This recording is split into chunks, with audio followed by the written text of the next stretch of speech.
Selain dari itu, tuan, kita lihat juga di Kelantan, diutusnya muridnya yang bernama Tok Kenali.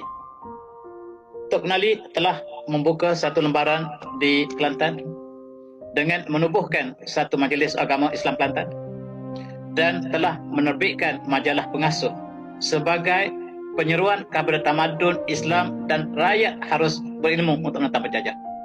Begitu juga di Minangkabau. Murid Syekh Ahmad Khatib yang diutuskan di sana ialah ayah Hamka itu sendiri, Syekh Amullah, yang diutuskan untuk pembinaan sasiah yang sama.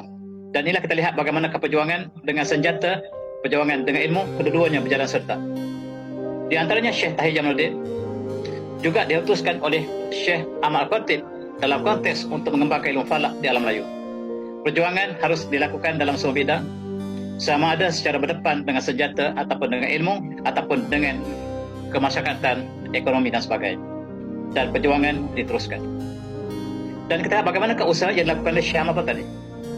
Syekh Ahmad Patani yang sedang berjuang untuk membentuk sebuah kerajaan Osmaniyah di alam Melayu dengan nama Khalifah Osmaniyah Melayu di alam Melayu, menghadapi cabarannya besar sebab British, Belanda dan Spanyol, Amerika sudah mengetahui maksud mereka dan perkara ini harus disekat daripada awal lagi.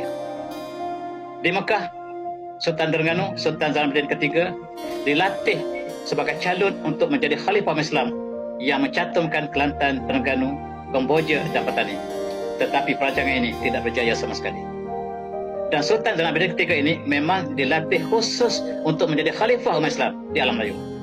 Dan tuan gurunya ialah Syekh Ahmad Khatib, Syekh Ahmad Patani, khusus untuk memberikan ilmu tentang politik dan sasiah dan juga kepada tokoh ini supaya membina sebuah tamadun dan berpaksikan kepada Al-Quran di tanah di alam Melayu. Tapi sayang, perjuangan telah tersekat apabila British memasuki Terengganu.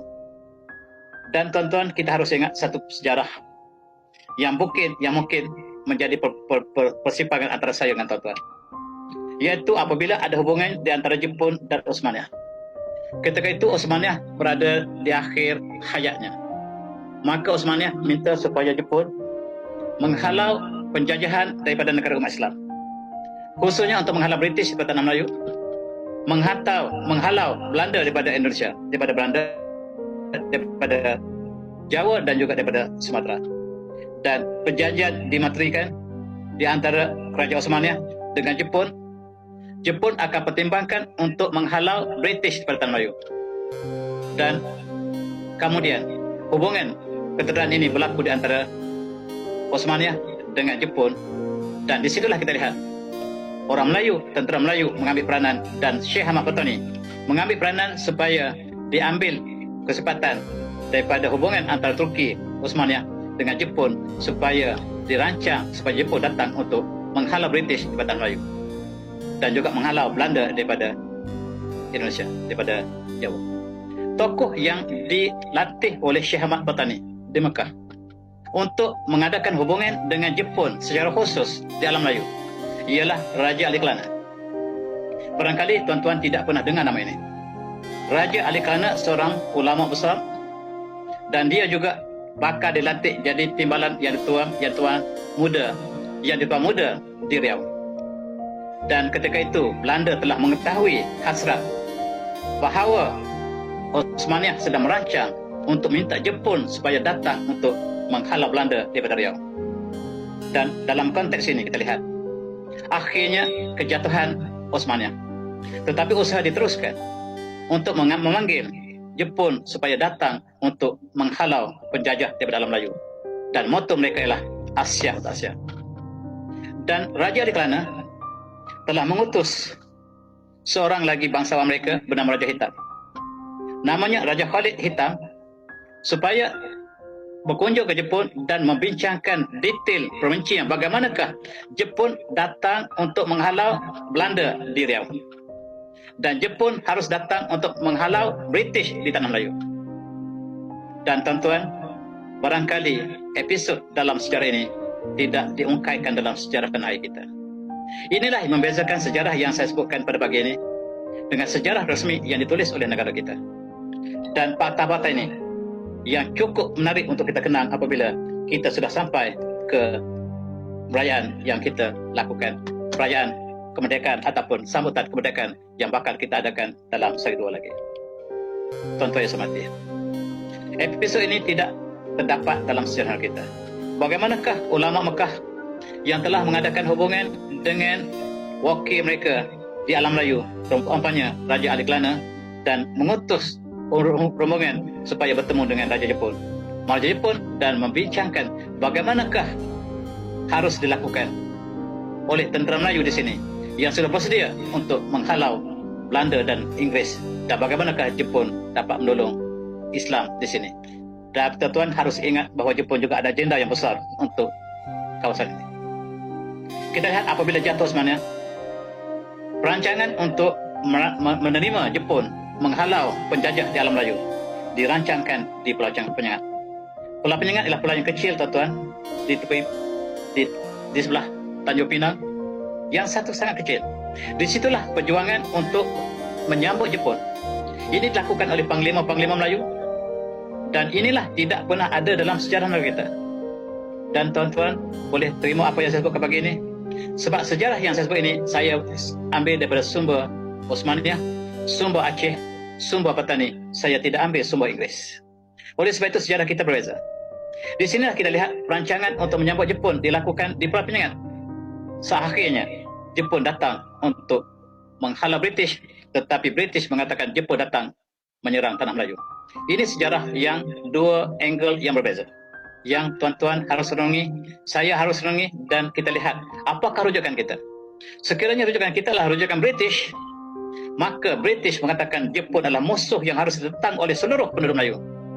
Tetapi apabila kita merujuk sejarah ulama kita di Mekah, apabila kita merujuk tulisan Syekh Ahmad Botani, kita merujuk tulisan yang dihasilkan di Turki, yang dihasilkan oleh Aceh dan Patani, tentu berbeza.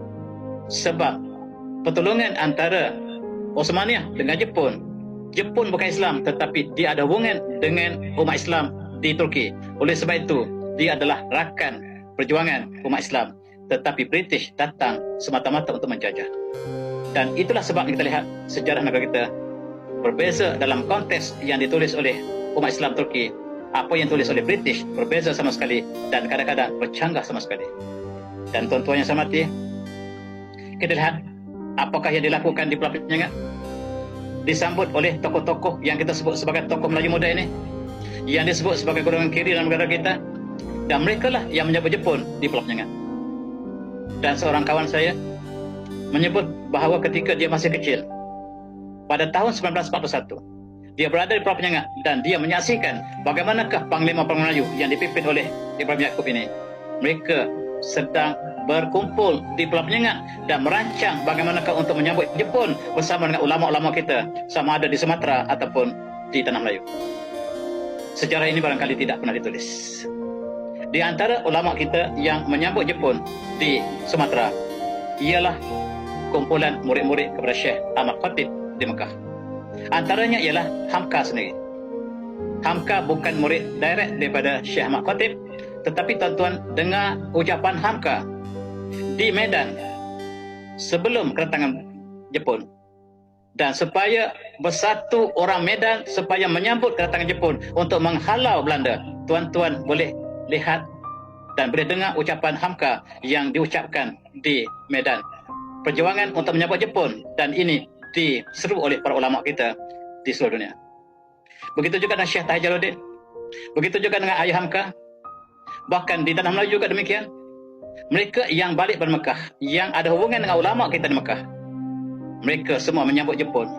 Tetapi yang berada di Tanah Melayu, yang bekerja dengan British, semuanya menentang Jepun dalam konteks bahawa yang Jepun adalah datang untuk menghancurkan Tanah Melayu. Sedangkan hubungan antara Osmaniyah dengan Jepun dilakukan oleh para ulama kita tidak terdapat tempat dalam sejarah negara kita. Ini sangat keterbesar, tuan-tuan, terbersih. Sama ada tuan-tuan ingin menurungi para ini ataupun ingin meninggalkan, saya tidak ada masalah.